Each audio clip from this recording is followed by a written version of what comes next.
This series is made possible by the generous donation of Stifel Financial and viewers like you. Thank you.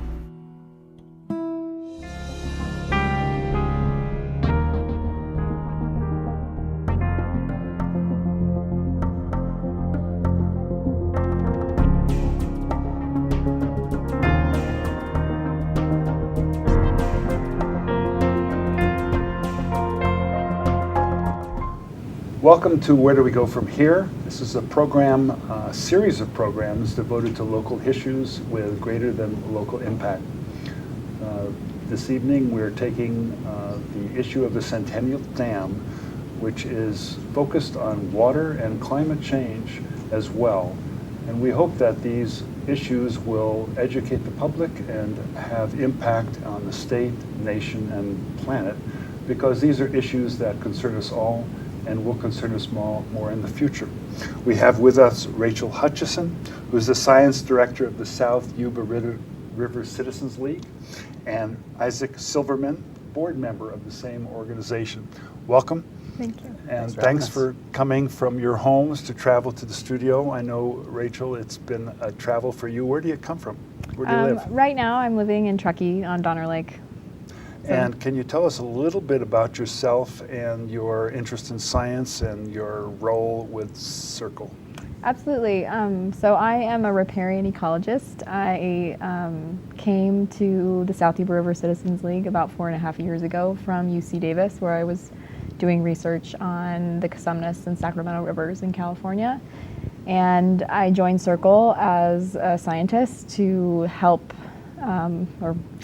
them work on restoration projects, on water quality issues, and to help bolster the advocacy work that we do and maintain a good scientific background to that work. Great. Okay, and how long have you been with SYRCL? I started with SYRCL in 2013, so I've been there for just about 4.5 years. Right. And Isaac, yourself, I know you're a board member and a practicing attorney. Yeah, that's right. I serve on SYRCL's board for a bit over 2 years now. I'm also a practicing attorney with Sierra Watch, another conservation organization that's based here in Nevada City. And how about where you live and how about your upbringing? Because I know you're local. Yeah, I live right here in downtown Nevada City now, which is great. It means I can walk most places. Almost can walk here, but not quite. And I was lucky enough to grow up on the Bear River itself. I could walk out my back door, kind of walk down through the woods and end up in the river, and that's really how I spent the bulk of my childhood, was swimming in the Bear River. So I know it quite well. So I know that also the proposed dam takes up a portion of the river that you're familiar with. Could you take us through that, kind of walk us through there? Sure. So my family home where I grew up, my parents still live there, and it's just downstream of the inundation zone, right below Combi Dam. But the Centennial Dam, if it was built, would flood about 6 miles of free-flowing river, all the way from Colfax really down to Meadow Vista. And sometimes I'd run right out the back door, but we'd also visit other spots on the Bear River, in particular the area around the Dog Bar crossing. This is a really beautiful stretch of river that's accessible. It's wonderful for small families. My parents would meet up with other parents, and the kids would just kind of run wild in the river there, eating blackberries, swimming in the gentle currents. It's a really great place for young kids. And it was a fixture in my childhood. It's really how I spent summers, and for many other children growing up there, and still is today. That would be completely flooded if this dam was built. It would be, depending on how much rain we got that year, as much as 100 feet underwater or more. And that's just one spot. There's, miles and miles of river from there all the way up to Colfax. We also did this, it's kind of a punishment run during high school, to be honest. The coach would be early season, everybody would be a little bit out of shape, and we're training for soccer, and we'd have to go run down to the river from Colfax High School, down there on Ben Taylor Road. And it's pretty steep, but you get down to the river and you jump in right there, and it's beautiful, and you cool off, and then you have to turn around and run right back up the hill. But this river is woven into the fabric of the lives of the people who grew up there, and it certainly was woven into mine. And I can't imagine much has changed for the kids growing up today. It really sounds like an idyllic childhood, you know, and I can just visualize with a camera running down to the river, you know, jumping in kind of experience being documented because it's, you know, it's so rustic and typical of what we experience here by going to the river. I know when my children come up, that's the first thing they do is they put down their stuff and they run to the river. You know, so it's a pretty much of a recreational experience for everyone, and of course, a connection with nature that's pretty hard to match. Yeah, absolutely. The only thing is I'd rather not be the model for that. It's a pretty steep hill back up. Maybe we can talk to the men's soccer team at Colfax High School, and maybe we can get them to do that if we have to reenact it. Fair enough. Well, we're going to explore both the science of dams and the alternatives, and also the legal aspects of water rights in this interview. So how about we start with science and why, Rachel, you think that perhaps the dams are the worst scenario? What are the kind of options that are available, and why come to that conclusion of, you know, to avoid dams when at all possible? When you build a reservoir, you put a piece of concrete in the river, which then backfills over time, filling with water during the rainy season.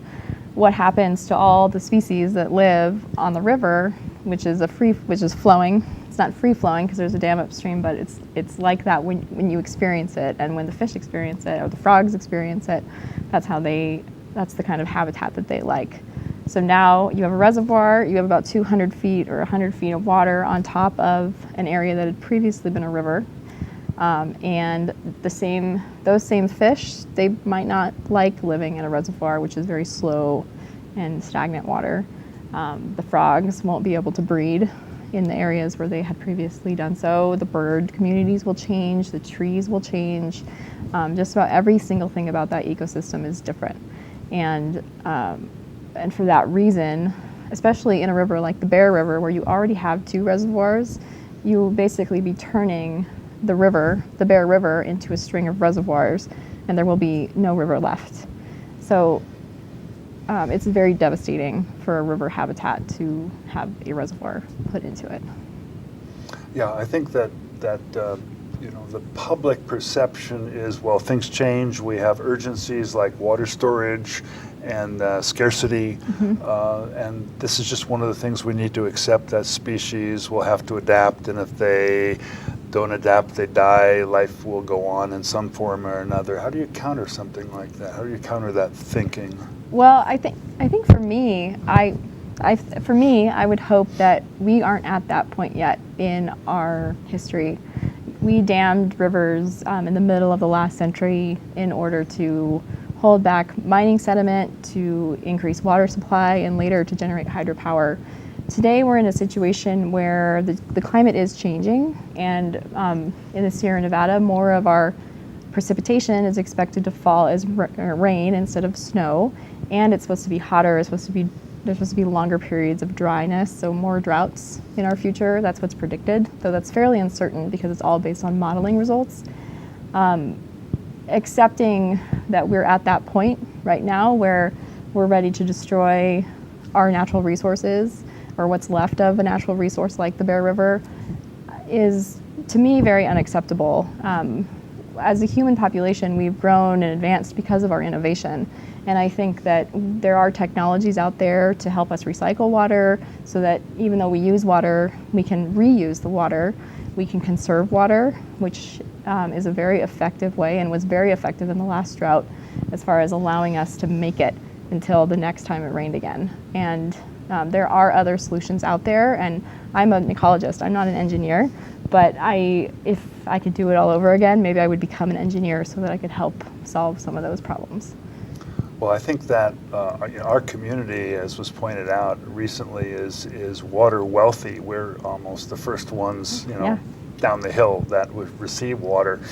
Other communities that are more water scarce are going to be having to adapt to the techniques of conservation much more so, much more quickly. And so we're going to be seeing it happening elsewhere as well. Right. So the fact of technology and innovation is going to help.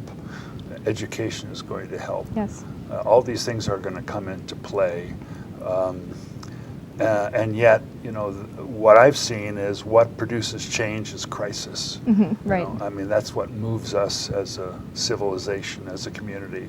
And I'm just wondering if you've thought about how that will play out in our area. Right. Well, to me, I think that we are in a water crisis, or we are moving into a water crisis. And I would just encourage everyone to think in a community-minded type way and to realize that we shouldn't necessarily be using old technologies to solve our problems of today and 50 or 100 years from now.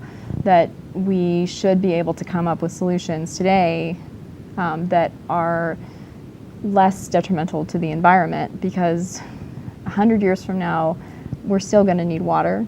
Those communities that live downstream or in the southern part of our state and in other parts of the West are grappling every single year with water scarcity. And even though we are very wealthy in water up here, we need to think about our downstream brothers and sisters, parents. Our family, my family lives all across California, and I think of them when I turn on the tap, because I realize they're downstream, and the more that I can save up here, the more responsible I can be, the more water they're going to have to help sustain their lives. Well, are there any options, alternatives, as a water scientist, that you see in terms of conservation, water usage, restoration? What are the options that you see most applicable now? Well, I think that there are actually a lot of different methods and options for us. At SYRCL, we're doing meadow restoration projects to try to increase the resiliency of those habitats to hold on to water and really act as natural reservoirs so that there's water available later into the season. There's a huge amount of effort right now going on to try to restore our forests so that they also are not using too much water.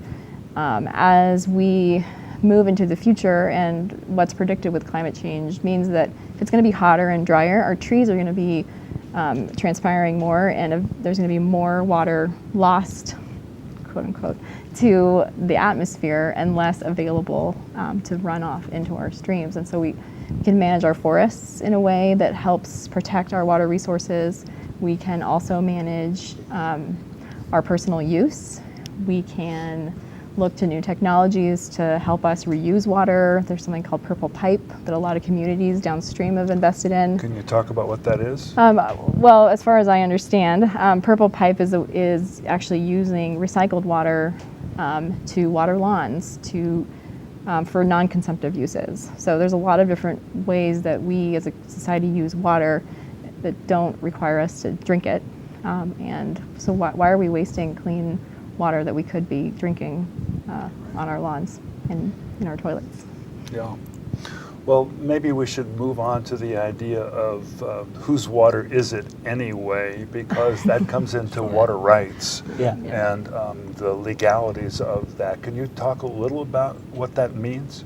Yeah, I'd be happy to. And I think before I do, it might be helpful to really just circle back a little bit on 2 points, excellent points I think both of you made, which is that one, we respond and make big changes in times of crisis.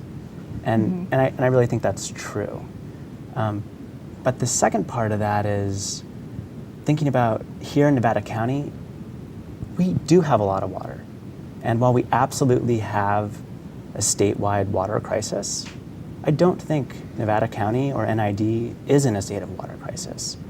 And when we look at the last major drought we had, it was a historic drought. It was a 1,000-year drought here in California. It was a drought that really is a preview of the worst case scenarios that they show under the climate models. Record temperatures, no snowpack to speak of. And we look at what we were able to do with our existing infrastructure, just here in Nevada County in terms of providing water for NID's customers. Everybody got their water. And at the end of that drought, we had 80% of our carryover capacity, that's the water we saved for future years, in our reservoirs. So yes, there is absolutely a water crisis. And we need to be thinking as a state, as a country, I mean, internationally even, on how we manage these issues. But I worry some that NID is trying to take what's a state, regional, world crisis and use that crisis to try and create a change we don't really need here in Nevada County to provide for Nevada County's residents, for our needs. And that's this 275-foot dam that would flood this river that we don't really seem to need. So if you look at it in that context, yes, there are people in California even who are in water crisis. And so we have all this water. Do we get to keep it? I mean, I think that's really the question you're asking. Yeah. Right. Right. And there is some notion being circulated that if NID doesn't do something in a preventative way, the state could in fact enact legislation that would enable them to use the water here. Yeah, and you know, our system of government, such as it exists, allows for an incredible array of possibilities that could potentially happen if the state decided to change our laws. And you know, nobody can sit here and predict what the state legislature is going to do 5 years from now or 10 years from now. But what we can do, and what my background is in, is look at the laws as they exist right now. And if you take a look at those laws, our water is safe, our water is secure. Our water law is complicated. There's multiple regimes, there's a bunch of compromises. It's the product of politics past to the large extent. And one of the biggest deals that was cut within our state in water politics was, the Central Valley Project, which it transported water from the north to the south. But in return for the support of northern interests, northern agriculture, northern legislators, there's pretty important laws baked into that deal that say, should the northern counties ever need this water, these area of origin, these county of origin interests, they get it. And that's enshrined in state law. And it's lasted the better part of, these happened over time, but 50, 60 years, and it's never been broken.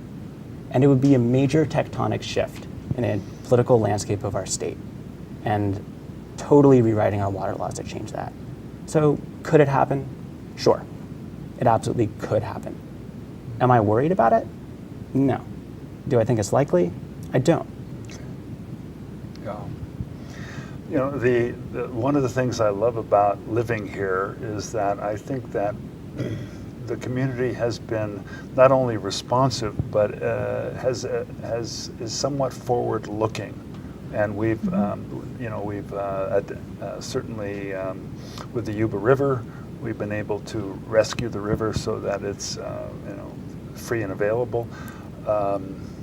But I would like to know what you would see as the likely sort of preventative ways in which, and I think we talked a little bit about conservation, restoration, and the ways in which SYRCL and other organizations could collaborate with Nevada Irrigation District to promote best practices, not only locally, but practices that could be looked at by other communities.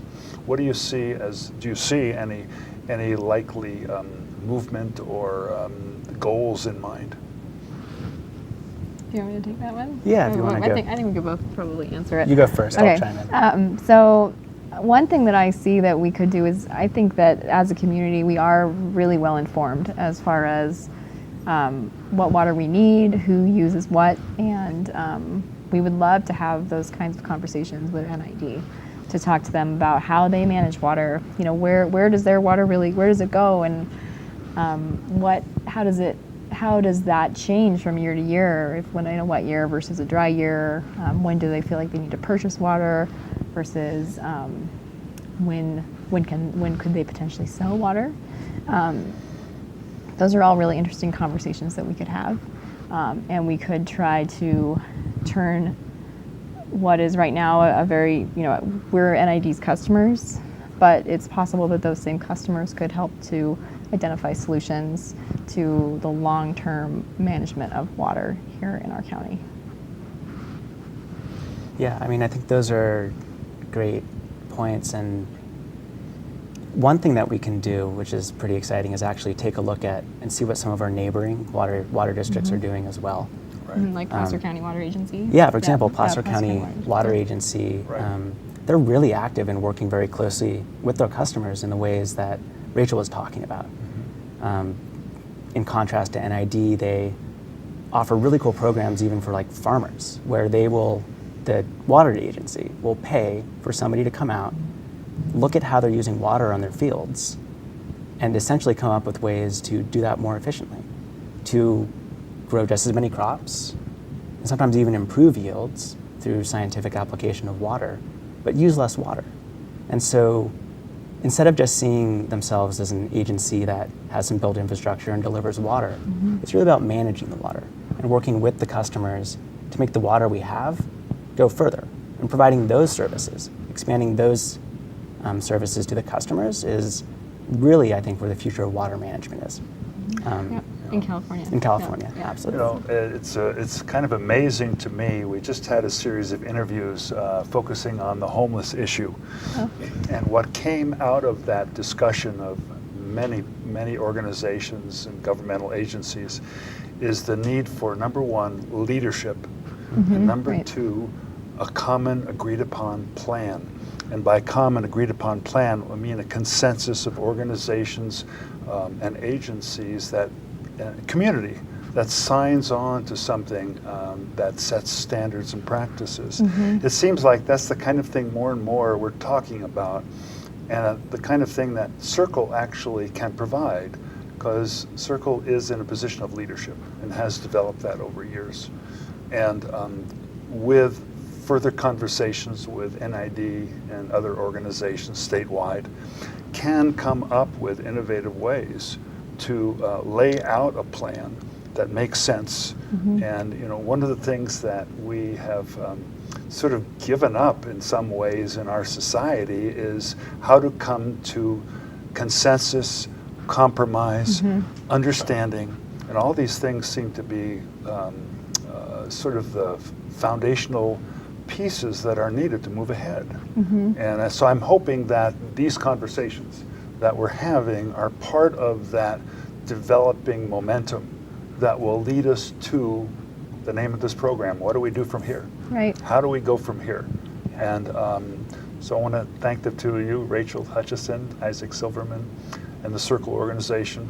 I want to invite the audience to continue watching Where Do We Go From Here? Monday night, 7 p.m. Also will be archived on YouTube. I want to thank you again. Yeah, thank you for having us. Thanks for having us. You're welcome. And please stay tuned.